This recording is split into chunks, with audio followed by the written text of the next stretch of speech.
Hello everyone, and welcome to my General Hospital official channel. I hope everyone is having a wonderful day. Before we begin, please hit the subscribe button and give this video a thumbs up. The tension in Port Charles has reached a breaking point as Wiley finds himself at the center of a heartbreaking family war he never asked to be part of. The young boy, wise beyond his years, has witnessed far too much for someone his age: anger, betrayal, and secrets tearing his family apart.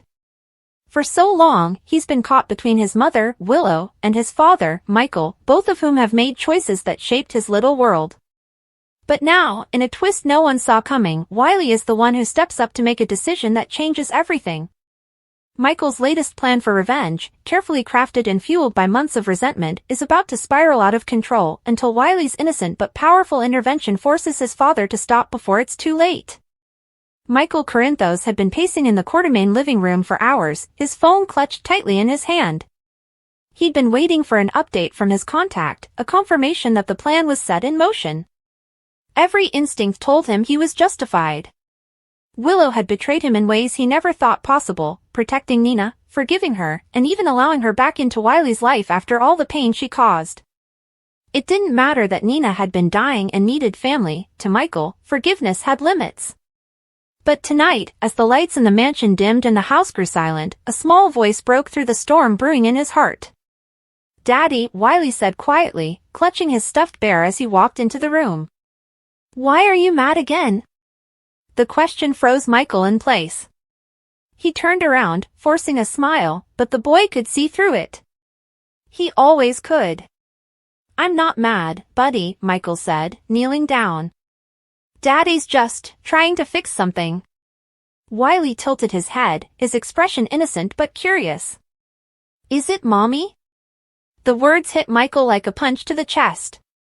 He couldn't lie, not to his son. Not anymore. "Yes," he admitted softly. "Mommy and I don't agree on some things right now." Wiley frowned. "Because of Grandma Nina?" Michael nodded slowly, surprised by how much his son understood. "Yeah, because of Grandma Nina." The boy took a deep breath, his little fingers tightening around his bear. "But Mommy said Grandma Nina said sorry. And when people say sorry, we're supposed to forgive, right? You always tell me that." That simple statement shattered something inside Michael. He wanted to believe he was right, that protecting his son meant keeping toxic people away. But hearing those words from Wiley made him realize that his plan wasn't about protection anymore, it was about punishment. His plan to ruin Nina's reputation and make sure she never had access to Wiley again suddenly felt cruel. Wiley blinked up at him, waiting for an answer, his small face full of confusion and hope. "Daddy, are you gonna forgive Grandma Nina like Mommy did?" Michael swallowed hard. He wanted to say yes, but the truth stuck in his throat. He turned away, eyes darkening. "It's complicated, Wiley. Some things aren't easy to forgive." But Wiley wasn't done. He stepped closer and tugged on Michael's sleeve. "If I can forgive Mommy for missing my school play, then you can forgive Grandma Nina for saying mean things. Everybody makes mistakes. You always say love means trying again." Those words echoed in Michael's mind long after Wiley went to bed. The boy had no idea how powerful his voice had become that night. Michael sat alone in the dim light, thinking about all the damage he'd done in the name of righteousness. He thought about Willow's eyes, soft, tired, full of disappointment, and about how far they'd both drifted from the peace they once promised each other. Somewhere along the way, vengeance had replaced love. And it had taken their son to remind him of what really mattered. The next morning, Willow woke up early, expecting another tense day. The silence between her and Michael had become unbearable, a wall she didn't know how to climb anymore. She found him in the kitchen, already dressed, staring out the window. "Michael," she said carefully. "You didn't sleep." He turned, his face unreadable, but softer somehow. "I was thinking," he said. She braced herself. "About what?" He took a deep breath. "About what I've been doing. About how far I've gone." She frowned, confused. "What do you mean?" Michael looked down. "I can't do it anymore, Willow. The plan, the one to expose Nina to the SEC, to make sure she loses everything, it stops today. Willow's eyes widened in disbelief. You're serious? He nodded. Wiley talked to me last night. He said something that hit me harder than anything you or Mom or anyone else ever could. Willow's voice softened. What did he say? Michael smiled faintly, a mix of sadness and pride. He said that love means trying again. That if he can forgive small things, I should be able to forgive big ones. He was right. I've been setting an example I don't want him to follow. Willow felt her throat tighten as tears welled in her eyes. She had prayed for this, for Michael to finally let go of his anger, but she never imagined their son would be the one to reach him. Later that day, Michael found himself standing outside Nina's office at Crimson. He hesitated, his hand hovering over the doorknob. Inside, Nina was sitting behind her desk, lost in thought. When she looked up and saw him, her breath caught. Michael, she said cautiously. What are you doing here? He closed the door behind him and approached slowly. I came to tell you something. Her eyes narrowed, expecting another confrontation. If this is about Wiley, I already told Willow. It's not, he interrupted gently. It's about me. About what I plan to do to you. Nina stiffened, the color draining from her face. You plan to do something? He nodded. I was going to leak your SEC involvement to the press. Destroy everything you've worked for. But I stopped it. She blinked, confused. Why? Because Wiley asked me to, Michael said quietly. He told me to forgive. He reminded me what kind of father I'm supposed to be. I can't teach him love if I'm busy teaching hate. For a long moment, Nina couldn't speak. Her voice trembled when she finally did. Michael, I don't know what to say. He nodded. You don't have to say anything. I'm not doing this for you. I'm doing it for him. Tears welled in Nina's eyes as she whispered, he's such a beautiful boy. You and Willow have done an amazing job. Michael smiled sadly. He's more like his mom. He sees the good in people even when they don't deserve it. Nina nodded, her voice breaking. Maybe that's something he got from both of you. As Michael left the office, a weight lifted from his shoulders. For the first time in months, he could breathe. When he returned home, Willow was waiting in the doorway. Did you talk to her? She asked softly. He nodded. Yeah. It's done. I told her the truth. Willow stepped forward, relief flooding her face. I'm proud of you. He smiled faintly. You should be proud of Wiley. He's the one who saved us. Later that night, Michael and Willow sat on the couch, watching as Wiley colored at the coffee table. The boy looked up and grinned. Did Grandma Nina say sorry again? Michael chuckled. She did. And I said sorry too. Wiley nodded wisely. Good.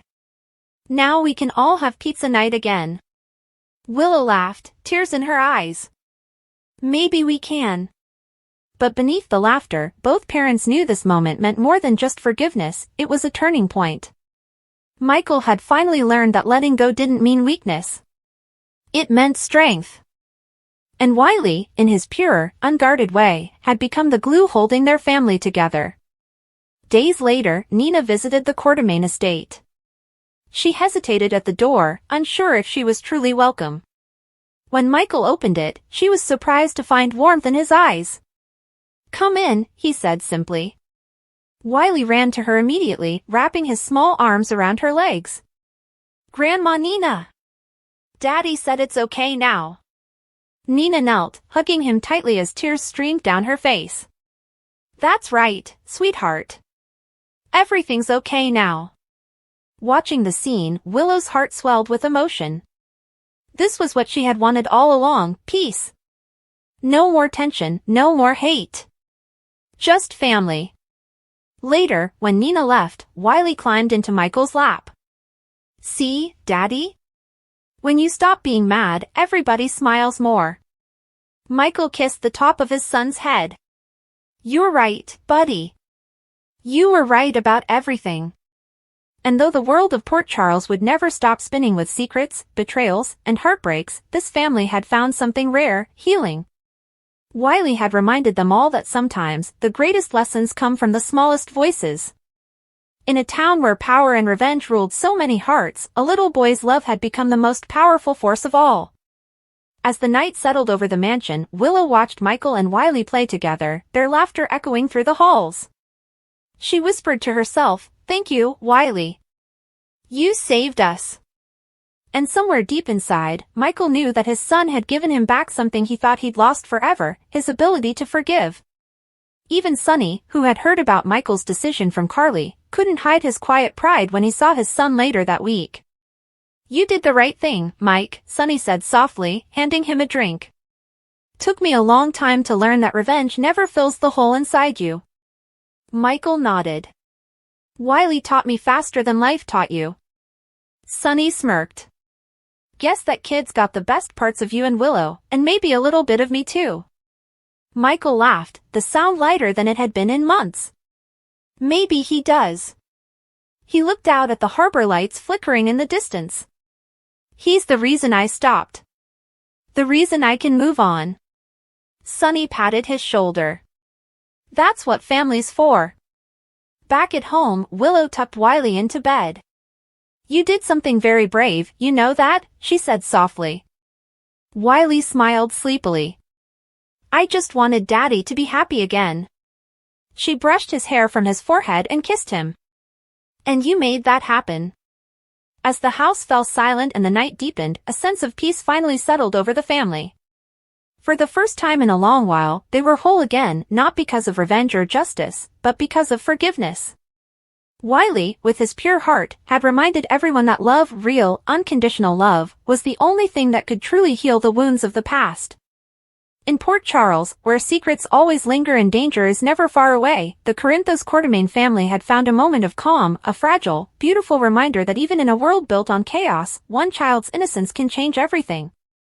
And as Wiley drifted off to sleep, the faintest smile on his lips, it was clear that this little boy had done something no one else could. He'd taught his parents how to love again.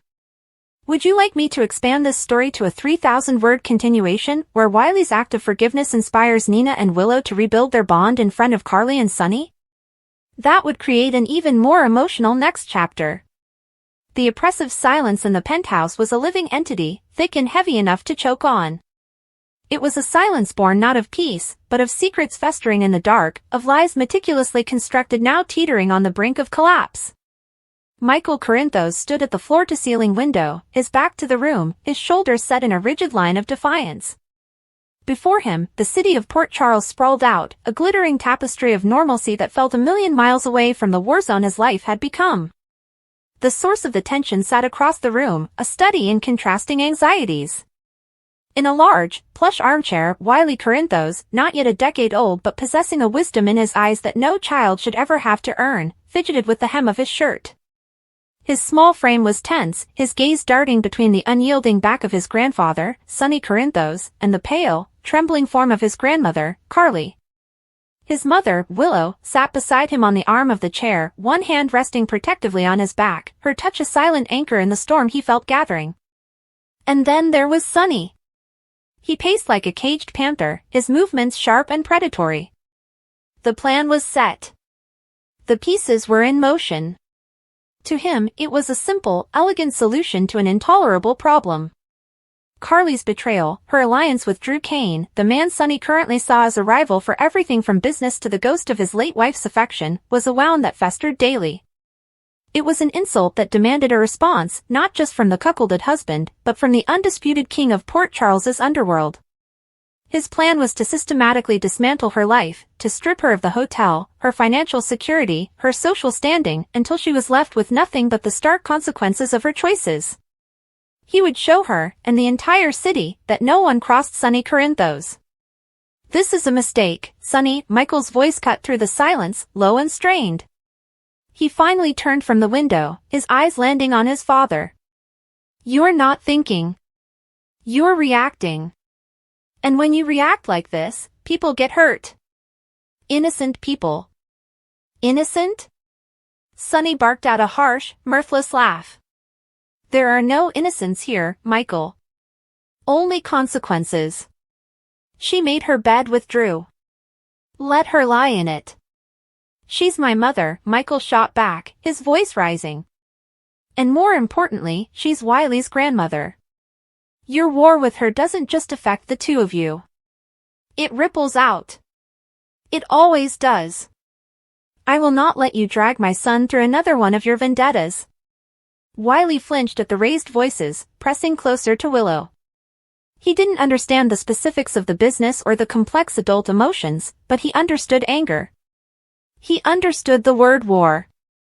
He'd heard whispers, seen the tension, felt the coldness where there used to be warmth between his grandpa Sonny and his grandma Carly. He loved them both. The idea of them fighting, of Grandpa Sonny wanting to hurt Grandma Carly, made a sick, tight feeling coil in his stomach. It's already done, Michael, Sonny said, his tone final, a general declaring a battle already won. The papers are drawn up. The calls have been made. By this time tomorrow, she'll understand the price of disloyalty. Carly, who had been sitting in a stunned, heartbroken silence, finally found her voice. It was a broken, ragged thing. You would really do this? After everything? After 30 years of a life built together? You would destroy me to feed your own pride? You destroyed us the moment you chose him over me. Sonny roared, spinning to face her, his finger jabbing accusingly in her direction. The force of his rage made Wiley jump, a small, frightened sound escaping his lips. It was that sound, that tiny, vulnerable whimper, that shattered the tension in a new and profound way. All eyes turned to the boy. The adult's battle was suddenly reframed through the lens of his fear. Wiley looked from Sonny's enraged face to Carly's tear-streaked one. His lower lip trembled, but his voice, when it came, was surprisingly clear. Why are you being so mean to Grandma? The question, in its devastating simplicity, hung in the air. Sonny's bluster faltered for a second. He looked at his grandson, the one pure, good thing in his life, and struggled to find an answer that wouldn't poison him further. It's complicated, Wiley, Sonny said, his voice dropping, trying to soften its edges. Grown-up stuff. You're hurting her, Wiley stated, his eyes wide and unwavering. I don't like it when people I love hurt each other. It makes my heart feel funny and bad. Michael knelt down in front of his son, placing a hand on his knee. It's going to be okay, buddy. We're going to figure this out. But Wiley's gaze was still fixed on Sonny. The child's logic was a stark, unassailable force. You always told me that family is the most important thing. That we protect each other. Are you protecting Grandma now? The question was a direct hit. Sonny looked as if he'd been physically struck. He opened his mouth, then closed it, his carefully constructed fortress of righteous anger showing its first, deep crack. How could he explain the intricacies of betrayal, of bruised ego, of criminal empires and personal vengeance to a child who only understood love and safety? It's not that simple, son, Sonny murmured, the endearment sounding hollow. Yes, it is, Wiley insisted, his small brow furrowed in concentration. You're being the bully. Like that kid at school last year. He was mean to everyone until the teacher made him stop. Someone has to make you stop. The analogy was so blunt, so childishly accurate, that even Carly let out a choked sob that was half a laugh. Michael looked from his son to his father, a new resolve hardening in his eyes. Wiley was right. Someone had to make him stop. And it couldn't be another rival or another scheme. It had to be this. It had to be the truth, spoken from the heart of the one person Sonny would truly listen to. Wiley's right, Dad, Michael said, standing up, his voice calm but firm. This ends. Now. You're going to call your lawyer. You're going to call off your plan. All of it. Sonny's eyes flashed with a resurgence of his temper. You don't give me orders, Michael. I'm not giving you an order, Michael replied, his gaze steady. I'm telling you what's going to happen. Because if you go through with this, you won't just lose Mom. You'll lose me. And you will lose him. He gestured to Wiley. You think you can be the man who destroys his grandmother and still be his hero? You think you can live with the look in his eyes right now, knowing you put it there and chose to keep going? Look at him, Dad. Really look. Sonny's gaze was dragged, unwillingly, back to his grandson. He saw the confusion, the fear, the dawning disappointment. He saw the simple, black and white morality of a child who loved his grandmother and couldn't comprehend why the grandfather he adored would want to cause her pain. The image of himself as the bully seared into his brain. This wasn't about power or respect or the Port Charles rumor mill. This was about the soul of his family. This was about the legacy he would leave in the heart of this boy. The fight drained out of Sonny all at once. His shoulders, usually held so proudly, slumped. The fire in his eyes guttered and died, replaced by a weary, profound shame. He had faced down rival mobsters, federal indictments, and betrayals that would have broken lesser men. But he could not face the judgment in his grandson's eyes. He let out a long, shuddering breath, the sound of a deflating tyrant. He pulled out his phone, his movements slow, heavy. The silence in the room was now absolute, punctuated only by Carly's shaky inhalations. He dialed a number, put the phone to his ear. John? It's Sonny, he said, his voice flat, devoid of all its usual command. Stop everything. The Carly situation. Cancel all of it. Yes, all of it. I don't care, just undo what you can. The answer is no. The plan is over. He listened for a moment, then ended the call without another word, slipping the phone back into his pocket. He didn't look at Carly. He couldn't. His eyes found Michael's, and in that look was a universe of surrendered power. Then, he looked at Wiley. It stopped, he said quietly. The mean plan. It's over. A palpable wave of relief washed through the room. Michael's rigid posture relaxed. Willow let out a breath she didn't realize she'd been holding. Carly buried her face in her hands, her body shaking with silent sobs. Wiley, however, was not finished. The immediate crisis was averted, but the hurt remained. He slid off the chair and walked slowly towards Sonny. He stopped in front of him, looking up at the large, imposing figure that now seemed so diminished. You promise? Wiley asked, his tone deadly serious. I promise, Sonny whispered, his voice thick. Wiley considered this for a long moment, then gave a single, decisive nod. Okay. Then he did something that shattered what was left of Sonny's hardened heart. He wrapped his small arms around Sonny's legs in a tight hug. It wasn't a forgiveness granted, but a bridge offered. A chance. Sonny's hands came up, trembling, to rest on his grandson's back. He closed his eyes, a single tear tracing a path through his stubble. In that embrace, he felt the weight of his own folly more than any verbal lashing could have conveyed. Michael approached Carly, helping her to her feet. Come on, Mom. Let's get you home. He guided her towards the door, throwing one last, complex look at his father, a mix of victory, pity, and a lingering anger, before they left. The penthouse was quiet again, but the silence was different now. It was the silence of aftermath, of exhaustion, of a battle ended not with a bang, but with the quiet power of a child's conscience. Later that evening, the fallout continued in a different arena. Willow had taken a tired and emotionally wrung-out Wiley home to put him to bed, leaving Michael alone in his own living room, the events of the day replaying in his mind. He had stopped his father, but the central wound in their family remained open and infected. His phone buzzed. It was Jocelyn, his sister. I just heard from Mom, Jocelyn said, her voice tight with a mixture of relief and residual anger. What the hell happened? She said Dad was going to ruin her, and then suddenly he just stopped. Wiley happened, Michael said, sinking onto the sofa. He recounted the scene in the penthouse, focusing on their son's simple, powerful words. Oh, my God, Jocelyn breathed. That little boy. He's smarter than all of us put together. Is Mom okay? As okay as she can be, Michael replied. But, Joss, this can't keep happening. This cycle of betrayal and vengeance between them. It's toxic. And it's not just their lives they're poisoning anymore.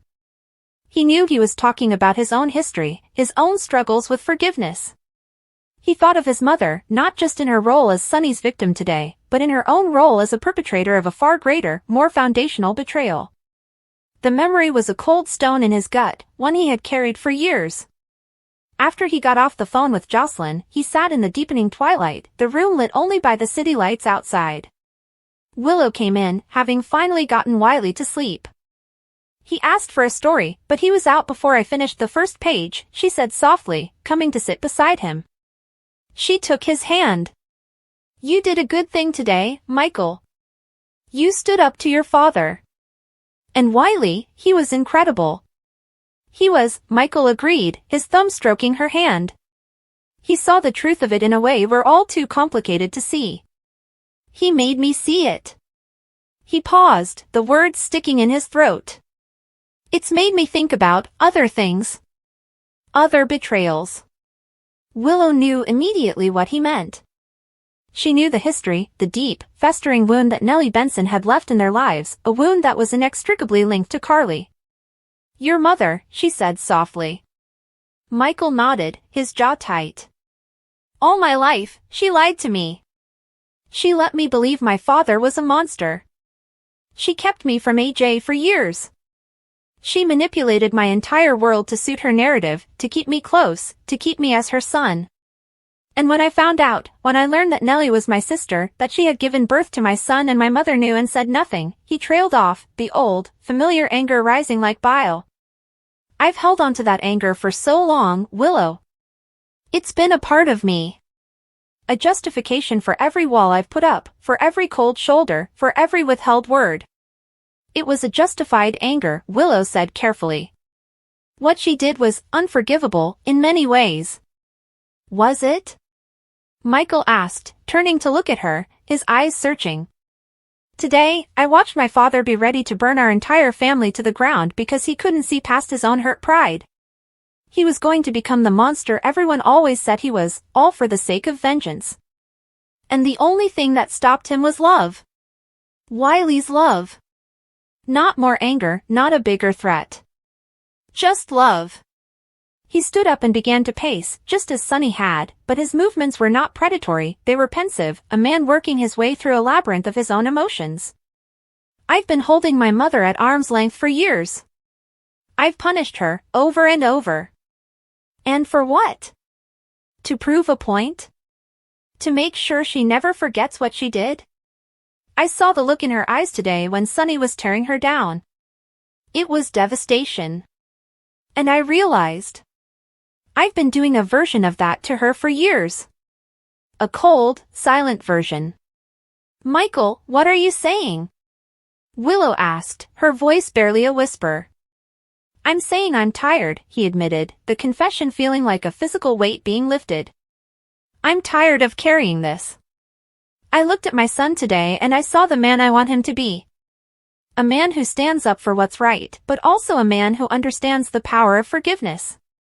How can I teach him that if I'm still clinging to an ancient grudge? How can I condemn my father for his vengeance while I'm still nursing my own? The realization was terrifying and liberating all at once. For so long, his anger at Carly had been a core part of his identity. Letting it go felt like stepping into an unknown void. But the alternative, becoming a man like his father was today, so consumed by past hurts that he jeopardized his future, was far worse. I need to see her, he said, his decision made. Carly's penthouse was dark and quiet. After the emotional maelstrom at Sonny's, she had come home, taken a long shower, and now sat curled on her sofa in a silk robe, a glass of untouched wine on the table beside her. She felt hollowed out, scraped raw. The terror of Sonny's threat was gone, replaced by a deep, aching sadness for the life they had finally, irrevocably destroyed. And underpinning it all was the constant, dull ache of Michael's enduring coldness. When the knock came at her door, she flinched. Her first, instinctive thought was Sonny. But it was too soft, too tentative. Wary, she padded to the door and looked through the peephole. Her breath caught in her throat. It was Michael. Her heart began to hammer against her ribs, a frantic, fearful rhythm. Had he come to tell her it was too little, too late? To deliver another lecture? To reinforce the walls between them? She smoothed her robe, took a steadying breath that did nothing to calm her, and opened the door. "Michael," she said, her voice fragile. "Is everything okay? Is Wiley?" "Wiley's fine," he said quickly, offering a small, reassuring smile. "He's asleep. Can I come in?" "Of course," she said, stepping back to let him enter. She watched him, trying to read his body language, but he was unreadable. He walked into the living room but didn't sit, instead turning to face her, his hands shoved into his pockets.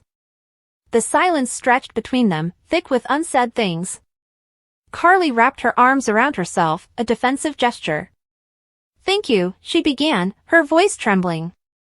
"For what you did today. For standing up to your father. You and Wiley, you saved me from. I don't even know what." "We saved him from himself, more like," Michael corrected gently. He took a deep breath. "That's actually why I'm here. What happened today, it made me see some things clearly. Things I've been avoiding." Carly's eyes filled with fresh tears. She was braced for the blow. "Michael, if you've come here to tell me that I deserved it, that my mistakes with Drew justify what Sonny was going to do, I don't think I can." "No," he interrupted, his voice firm but soft. "No, Mom. That's not why I'm here." He took a step closer, his gaze intense, filled with a turmoil she hadn't seen in years. "I saw Dad today, so blinded by his need for payback that he was willing to sacrifice his relationship with his grandson. He was willing to become the villain in Wiley's story. And it hit me, that's what I've been doing to you." Carly stared at him, utterly bewildered. What are you talking about?" "My anger," he said, the words starting to flow now, tumbling out. "My grudge. For the lies about AJ. For keeping Nellie a secret. For all of it. I've held on to it so tightly, I've let it define our relationship for years. I've punished you, and I've justified it because what you did was wrong. It was. But, holding on to this anger, this need for you to constantly pay for those sins, what does that make me? If I'm not careful, it makes me a version of him. It makes me someone who puts vengeance above family.